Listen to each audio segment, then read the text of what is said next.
متوهم. وطبعا عمري بحس ان انا صغير انا بكون في البلد، لان بحس ان انا اصغر من اي واحد في البلد، اصغر من اي عيل في البلد، لان انتوا ليكوا فضل عليا وانا متربي هنا في البلد واتعلمت في البلد، ولازم برضه يبقى جميل يعني ابقى عارف الجميل اللي عليا للبلد. الحقيقه طبعا بس عايز اديكم فكره بسيطه عن المسؤوليه بتاعت الحكومه. الحكومه دي تعتبر اول حكومه جت بعد الانتخاب وبعد الانتخاب الحر، واحنا بنسميها او يعني كل الناس بتسميها حكومه الشعب.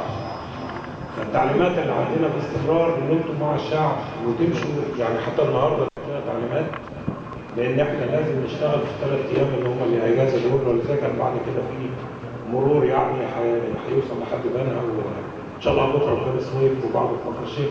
يعني احنا مش هنقعد، وده بيعكس رغبه الحكومه الحقيقيه في انها تخدم الناس اتحرمت من الخدمه كتير، واحنا على استعداد ان احنا نعوض ان شاء الله. بس طبعا ده كله لو حطينا ايدينا في ايدين بعض، لان ما ينفعش الحكومه تشتغل في اتجاه والناس في اتجاه تاني. التعليمات اللي عندنا دايما بتقول وصلوا الليل بالنهار وما تخلوش حد نايم محتاج حاجه. احنا بنقدر طبعا القدره لله، انما اللي علينا بنعمل اللي نقدر عليه. يعني احنا بنعيش فعلا ازمه ميه زي ما حضره العمده بيقول، وازمه الميه دي واحده جوانب كثيره. في برضه بديكم فكره بسيطه، انما ان شاء الله هنعمل مؤتمر كبير في محافظه القليوبيه، وهيبقى في جميع مسؤولين الري معانا، يعني رئيس هيئه الصرف ورئيس بتاع الري ورئيس مصلحه الري ورئيس باقي وزاره الزراعه يعني. وان شاء الله نجمع فيها الطلبات اللي انتوا عايزينها ونشوف اللي نقدر نعمله ايه واللي ما نقدرش نعمله ايه. انما هديكم فكره بسيطه بس عن المشاكل بتاعت الميه اللي احنا بنواجهها. الميه طبعا عليها صراعات كبيره، وسواء من جوه وسواء من بره. يعني حتى من جوه تلاقي في 20 مليون، دلوقتي احنا 85 مليون ونفس الحصه. انا بديكم فكره بس عشان تبقوا عارفين الحدود. يعني لما كنا 22 مليون كنا بنستهلك من 55 ونص، واحنا 85 مليون بنستهلك من 55 ونص لحد النهارده مفيش مشكله. نرجو التوزيع في هدوء، نرجو التوزيع في هدوء. الكل يلزم الصمت لكي نستمع، الكل يلزم الصمت لكي نستمع.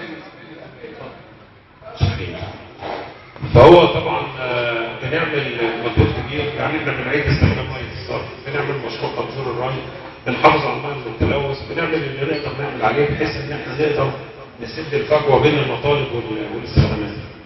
الخطر الثاني بقى هو ده اللي صعب خالص، موضوع التلوث. يعني لو تمشي على اي ترعه ولا اي مصرف تلوث رهيب. وبعدين المشكله ان احنا بنشارك في المشكله. احنا بنحاول في قدر الامكان اللي هي مخالفه نحاول نقنن اوضاعها. الصرف الصحي وهو مشكله الحكومه بتعمل على انها توسع الخدمه بتاعته على قدر المستطاع، لان الميه لا ولا فالميه طبعا بتتوسع ما نقدرش نستخدمها، وبالتالي التلوث بيساعد على ايه؟ على ندره الميه. يعني الميه لو نظيفه ممكن نستخدمها مره واثنين وثلاثه ومفيش مشكله، وجيراننا ما بيرموش نقطه ميه وسخه. يعني اليهود ما بيرموش نقطه ميه اسمها عدمه. يعني احنا بنرمي بعض الميه لان التلوث فوق المحتمل، وطبعا بنحافظ على اتزان الملح اللي بتدفع عشان الاملاح وتراكم الاملاح. الخطر دول الخطرين الكبار اللي بيواجهونا في اداره مصر داخليا، انما خارجيا بقى التعاون مع دول حوض النيل، وخاصه ان الدول ديت كلها دول فيها افقر 5 دول في العالم، افقر 5 دول موجودين في حوض النيل، فهم لهم مشروعات تنمويه زي ما احنا بننمي نفسنا، زي ما بنعمل كشك والسلام وبنحاول نعمل مصانع وبنولد كهرباء، هم لهم الحق برضه في التنميه. احنا بنقول ايه؟ يجب ان هم لهم الحق، واحنا بنعترف ان لهم الحق في التنميه، بس لازم ما يكونش يتسبب في ضرر للاخرين.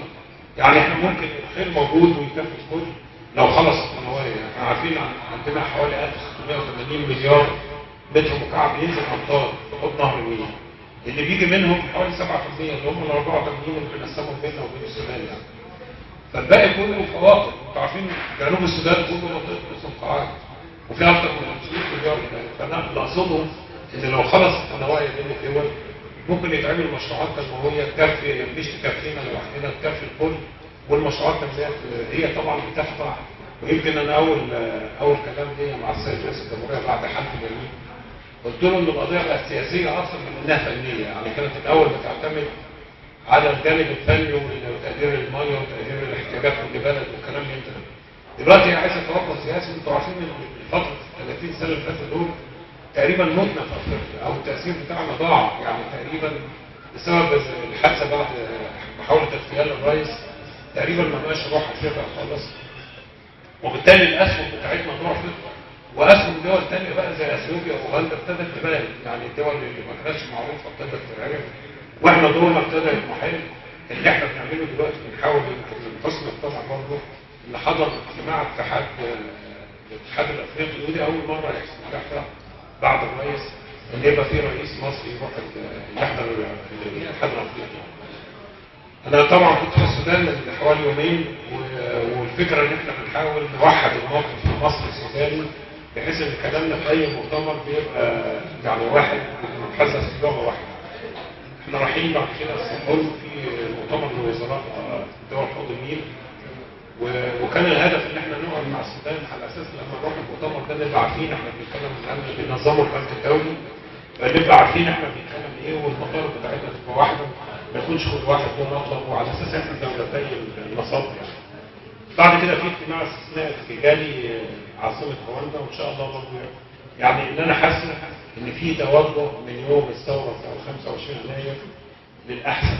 الناس بتبص لنا على ان احنا كنا ضايعين وابتدينا نسترد مكانتنا، والحقيقه دي مش الكلام بيتقال، ده هم اللي بيقولوا لنا وبيطمعوا. يعني اخر كلام بيقول لك احنا عايزين مصر ترجع زي نورها الاولاني، وعايزين يبقى تاثير مصر زي ما كانت في الماضي، يعني ما كانش يبقى احسن، ما يبقاش اقل من اللي كان موجود يعني. وده ان شاء الله ده القياده السياسيه بتحاول تعمله. انا عشان ما اطولش عليكم لان احنا عندنا مرور. عايز حاجه احسن؟ لا براحتك ربنا يكرمك. يعني اللي عايز اقوله ان احنا ما تحملوش هم الحكومه دي اسمها حكومه الشعب، وبقدر المستطاع انتوا عارفين طبعا الامكانيات محدوده، انما ده لا يعني ان احنا هنقصر، لا هنشتغل على كامل طريقنا وفي حدود المتاح. اللي احنا بنطلبه ان انتوا تساندونا، يعني لما تلاقوا يعني لما تمشي على المشروع بتاعنا وتلاقي كل اللي فيه عفش، مين اللي جاب العفش؟ احنا يعني فاحنا كل واحد يحاول على قدر المستطاع. احنا بننظف كل حاجه وبنعمل، بس برضه كان يبقى المجهود اقل لو احنا حافظنا من حالنا يعني. احنا برضه بنحاول في المستقبل ان شاء الله والسياسه باذن الله يعني ان انتوا تبقوا شركاء معانا في الاداره، بحيث ان تشاركوا في الاداره وتبقوا عارفين ان عندنا ايه. يوم اللي بيعمل حاجه مخالفه، يعني احنا عاملينها في اليوم، عاملين تجربه في القانون، والناس ما شاء الله هم بيديروا يعني بيسلموا الميه وهم بيديروا الباقي، وبيبلغوا لو واحد اعتدى لو واحد خالف في زراعه لو بيتفقوا مع بعض. وارجو ان احنا نبقى مشاركين في المسؤوليه، لان هي برضه نوع من الديمقراطيه، انك تبقى عارف ايه اللي عندك وعارف انت ازاي تديره ازاي، تبقى حر في الاداره. انا عارف ان احنا لنا مطالب كتيره، لان احنا برضه مش غربه عن البلد وعارفين المشاكل الموجوده، انما بنعينكم ان شاء الله باذن الله القلوبيه هتبقى مثالي وكذا روح زي ما انتم عايزين في الميه، يعني من ناحيه توفر الميه ومن ناحيه تقديم الخدمات. ان شاء الله هنعمل مؤتمر في غير كنت بتكلم امبارح مع احد قرايبنا اللي موجودين دكتور احمد، كان بيكلمني قلت له احنا هنعمل مؤتمر مش للحريه والعداله بس، لجميع احنا ناس وطنيين، والحكومه اللي موجوده دي حكومه احترافيه ملهاش انتماء لحزب معين، لنا انتماء لست أجرين زي لما لنا انتماء لأي حزب آخر أو حرية وعدالة. وده التعليمات يعني احنا المفروض بنخدم جميع طوائف الشعب بما فيهم الحرية والعدالة، مش عشان هم حرية وعدالة، بما فيهم الحرية والعدالة.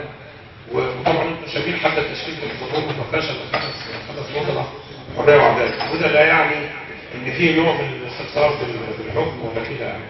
فأرجو إن شاء الله المرة يعني المؤتمر اللي هنعمله احتمال يعني لسه ما حددناش مكانه، إنما غالبا هيبقى دايما في العاصمة بتاعت المحافظة يعني. فغالبا هيبقى مكانها. أنا إذا كنتم شايفين قربوا وتعملوا كتاب في النص مفيش مانع، كلكم طبعا مدعوين للمؤتمر، وهيبقى جميع السادة المسؤولين الرأي وهيبقوا معانا.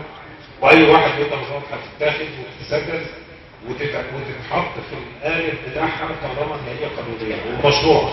اي طلبات مشروعه مش حته الانتظام بقى في العمل وعدم المظاهرات الفئويه والحاجات دي كلها. على فكره في سياسه دلوقتي كان هو بيقطعوا طرق وماشيين في الاجراءات ويوقفوا التحديد. دلوقتي التعليمات واحنا كنا بنفكر اجتماع مجلس الوزراء ان هم مش هيسمحوا بقطع طرق، ولو في حد قطع طريق انا مش بقول الكلام ده لا، ان احنا يهمنا المصلحه العامه. بيمشوا ناس ويقولوا على الممرضين واظن الطرق في الجرايد يعني. فاحنا لصالح مين بنعمل الكلام ده؟ يعني هو ضد مصلحه اي حد بما فيها حد. فاحنا المفروض لو لنا مطالب بنتقدم بيها، والناس كلها دلوقتي بتوطن الشعب، لان احنا بنقول احنا خدامين الشعب. مفيش حاجه اسمها وزير. الوزير على فكره برضه في القران الكريم لما بيقول له واجعلني وزيرا من اهلي، فالوزير هو حامل الاثقال. ويقصد هو حامل الاثقال اللي هو بيشيل، يعني واحد معاه شنطه في الموقف عايز يشيلها يقوم يشيلها، ده اسمه وزير اللي هو حامل الاثقال. معناه في السياسه ايه الموجوده دلوقتي؟ ان هو يحمل هموم الشعب. فالوزير دلوقتي مش منصب يعني يتباهى بيه، لا ده منصب تكليف وليس تشريف. واحنا بندعو ربنا جميعا ان ربنا يجعل العيد بتاعنا عيد سعيد، وان شاء الله السنه الجايه هتبقى الامور احسن كتير من السنه دي اللي عشنا وخلينا عنف. وبرضه ربنا يسعدكم بوقتكم وبامجالكم وبذرياتكم واحفادكم، وان شاء الله نشوفكم السنه الجايه، يعني مش السنه الجايه، في المرات اللي جايه على طول. كل مره هتبقى احسن من اللي قبلها باذن الله ان شاء الله، لان احنا في عصر جديد وكل النوايا يعني بنتبع لربنا يعني، واللي بيعمل حاجه بيعملها لله. ويمكن انا قدرت المنصب ده لان كان في برضه انا طالع على المعاش بقالي 5 سنين، وكنت خلاص يعني ارتحت او الفت الراحه يعني.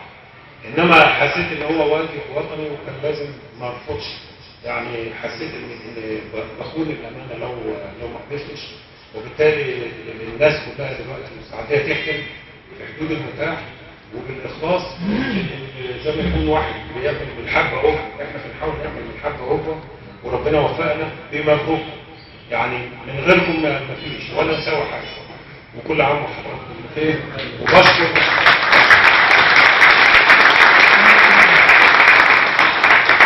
الاول جميعا على الاحتفال بيا، لان انا ابنكم يعني سواء احتفلتم ولا ما احتفلتوش هي المشاعر واحده، لا يمكن الواحد يطلع من جلده. فانما ان ادمتوا وعملتوا يعني فانا بشكركم، وطبعا بتمنى لكم كل خير، وما كنتوش هتعملوا مين برضه. يعني انا بقول لان انا واحد منكم وابنكم، وانتوا مكانتكم في القلب اكثر من اي حاجه ثانيه.